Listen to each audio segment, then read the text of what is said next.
Now, for a look at today's big stories, I'm joined by the media writer for The Australian, Sophie Ellsworth. Always glad to see you, and Deputy Executive Director of the Institute of Public Affairs, Daniel Weil. Welcome to you both. Daniel, let's start with you.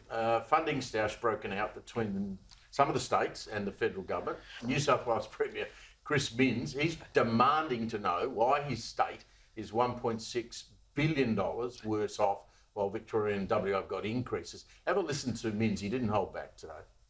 If the previous regime was in place, we would have got 94 cents in the dollar.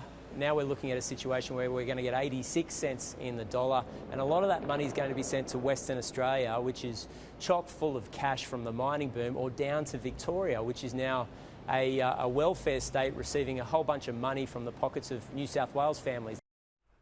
We always have these state-by-state arguments, but it would appear that Victoria has done extremely well. Now, we know Victoria's broke. Yep. I saw the PM today saying, well, this is an independent body that works out who gets what from the GST, but the federal government has a fair bit of influence. What do you think's going on here? Well, that's right. Victoria's doing well out of the GST because it's doing bad as an economy. You're only going to get more money as a state if your economy is going backwards because it's based on your revenue-raising capacity. Now, we know Victoria's revenue-raising capacity is going backwards because the economy is going backwards. We've had the Assistant Treasurer a couple of weeks ago of Victoria say, well, Victoria is the nation's economic engine room. It's not.